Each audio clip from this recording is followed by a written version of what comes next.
just wanted to take a minute, do a quick stair building and layout little tutorial for those of you that are interested in either building your own stairs or maybe just looking to improve them. So these will actually be stairs for a project we're doing right now, which is a small sidewalk and set of stairs for a house that's about 15 minutes from here. So we'll just kind of get right into it. Today we stripped and cut the sidewalk when we're able to get our dimensions for our stairs. All this was pretty much predetermined. We knew where the stringers were going to land, so we were able to kind of control the flatness of the sidewalk, which makes it a lot easier. When we came up with that dimension, 31 1/4 was just kind of where it laid with the grade of this grass and all that stuff, not to get too much into the weeds. But that dimension, the total rise, is the first one you're going to need when you're starting to get your stringers laid out. So 31 1/4 is from the concrete to the top of the deck. So now we got to find out what each individual rise of the stairs would be. So there's a couple different ways to do that. We're going to do it the old-fashioned way.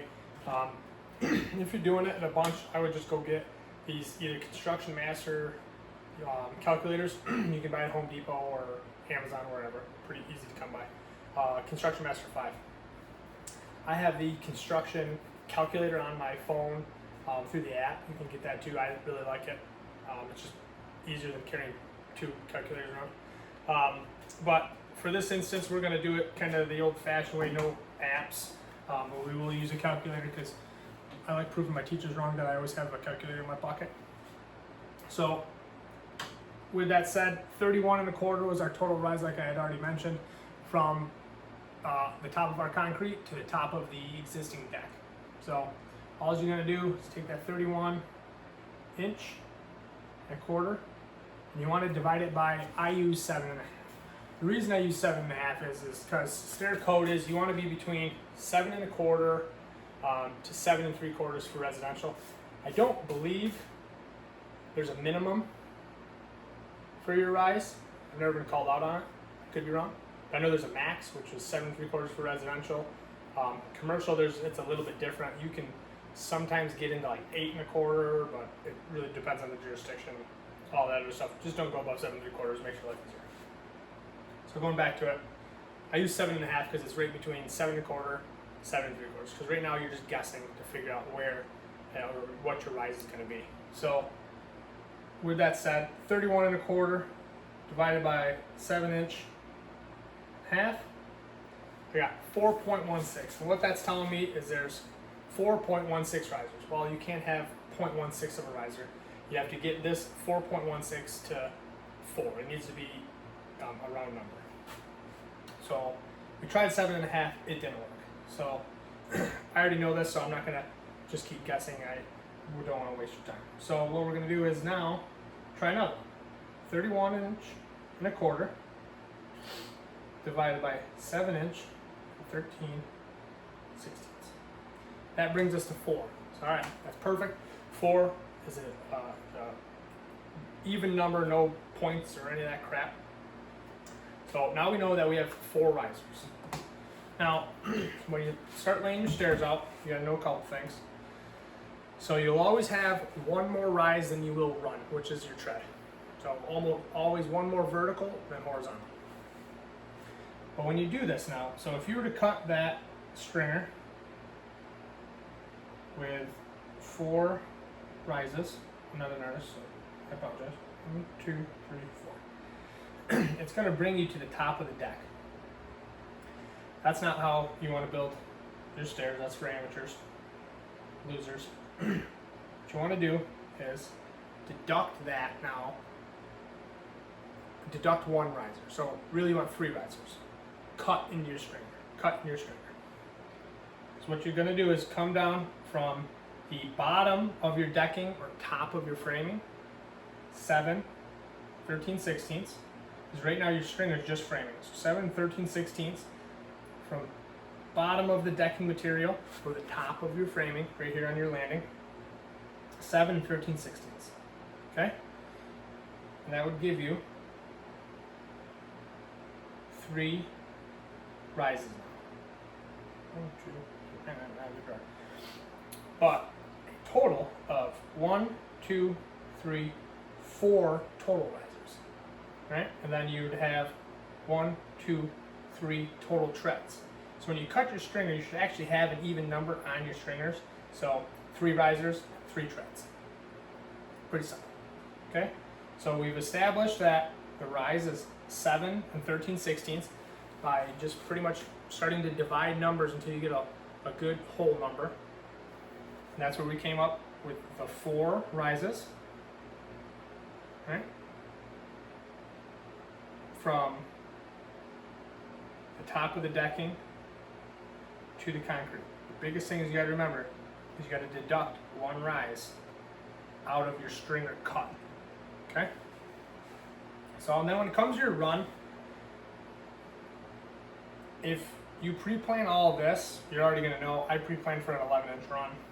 That's just the number I like. I don't think you can really go long there. I can't remember what the minimum is. I want to say 10. But I can't remember. Look it up. Ask your code enforcement people. So anyways, 11 inches. And what that's going to tell you is so I have 3 treads, right? 1, 2, 3. So that means where this riser is going to end is 11 inches, 11 inches, 11 inches, times 3, so 33 inches. I know that if I measure from here, over 33 inches. So face of framing a deck, over 33 inches, boom. That's where that that riser is going to end, or stringer is going to end. The only reason that is important in this planning process is if you didn't pre-plan where your landing is going to go. I would recommend doing that. I mean, I always pre-plan all the risers and the runs because it's going to literally tell me where the riser is gonna hit the ground. All right. So that's really what you need to kind of get going. You need to know your rise, 7 13/16, and your run, 11 inches. The next part would be your stringer layout. Set this over here so it don't break. So your stringer layout, actually we're going to take a pause here. We're going to go through some tools that you're going to need. So the first one you need, a good square. This is a Milwaukee, I think. Yeah, Milwaukee. Good heavy duty square. It's pretty thick. It's like almost twice as thick as these other Empire squares. And a good set of gauges, decent set of gauges. You can buy them at Home Depot or whatever. So a good square. I like to have 2 squares, and I'll show you why here in a second. I like to have 2 framing squares.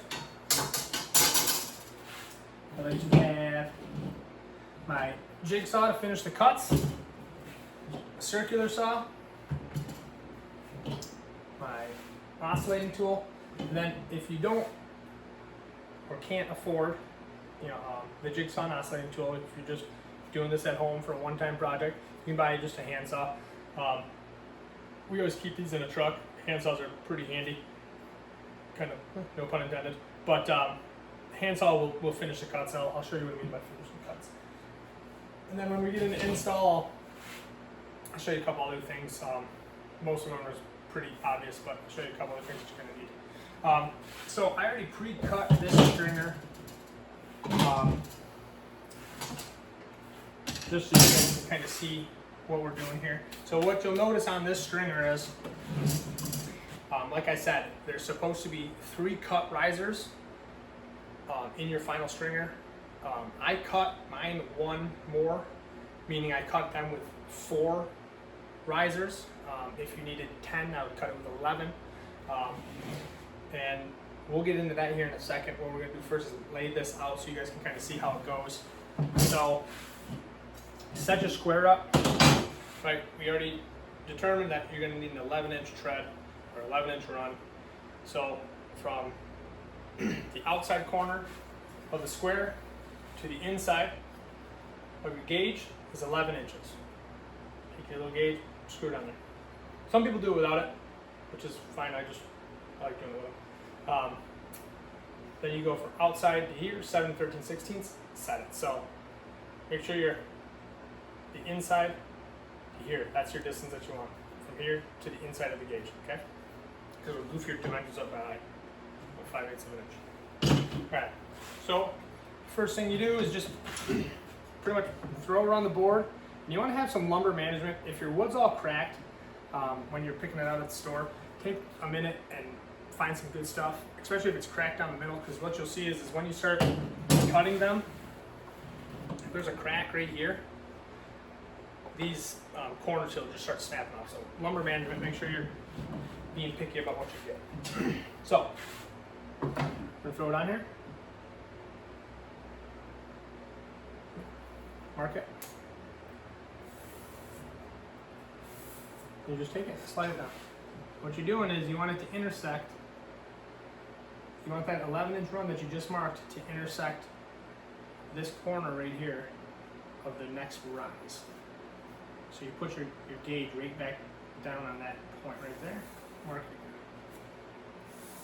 And it's going to start looking. Like this. Okay. So once I start marking them down, I'm going to stop, and it's simple person, so I just go. I know I need 3, but I'm going to get 4. I go 1, 2, 3, 4. Mark. All right. So next thing you got to do is you're going to take your saw. You end up cutting your first tread off. All right. So your first tread off, you can cut that. Done. Then you're going to come down and you'll square up this last rise with your square here. It'll be like this. Okay. Before you cut it, wherever that ends, get in there. You'll cut that off. Okay. Pretty self-explanatory. Right. So the next thing that I like to do is I like to notch my stringers. So I'll put a ledger board here on the house or whatever you're tying into, and that's where this notch will sit as a ledger. So then you're not just relying on some toenail screws, maybe from the back or from the front. There's a good positive connection there. Then same on the bottom here. I don't tack on that or nail it down or whatever fast we can use to the concrete or whatever floor you're going to. I will actually put this on last. I put all my stringers on, get them all aligned, square and plumb, and then put that one on there. Okay? So when you're setting these, this is the one tool that I like to have. Besides you're going to want an impactor or nail gun. I like to use all the cool TGKs or whatever structural screws. I don't use nails a whole lot with this kind of stuff, but when I set it, I'm going to set this on here with my torpedo level. Get it up against the house. It should all be matching with that dimension that I had marked. With the dimension that I had marked, 7 13/16 inch down from the bottom of the decking or top of framing to here. That mark should be lining up right here. Okay? And that's really it, guys. That's about down and dirty as you can get with cutting stairs. So like for these top cuts and this bottom cut, just because you really can't see it yet, what you'll do is, so this is what the first one's going to look like. You just take that 7 13/16 inch mark, just get it as close to the top as you can. You'll mark that just for reference. Mark this, right, and you're sliding it down to the next one. Like that, like that. Okay. So this is what I use that second square. Now I'm just going to take this, and I'm going to take this first rise that I just marked and bring that all the way down. Okay. So what I had originally laid out was this. Okay. So I laid out boop boop boop boop. This right here, right, is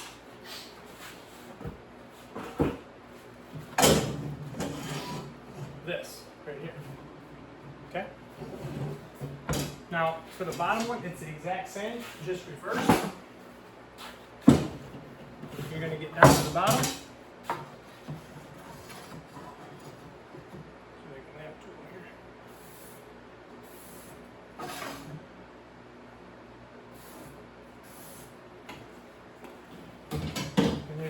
this again, but the opposite way. You're going to continue that rise all the way through.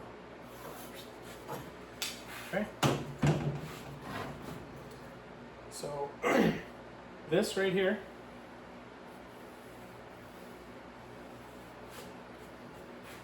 is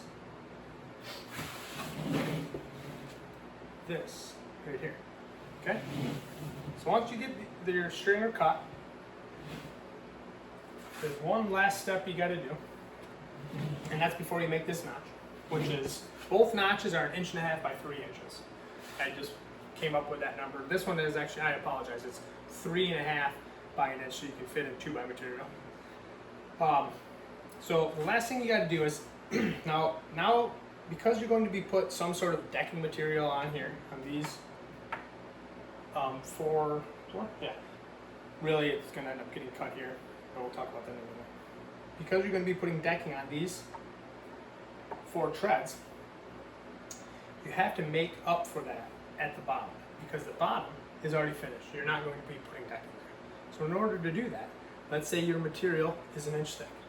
Well, all you're simply going to do is mark 1 inch up from here, square it up, cut that off. Now, once all this is on, because you're going to build this up 1 inch, then you're going to build this up 1 inch, so it maintains that. You're going to build this up 1 inch, and this up 1 inch, and it maintains that.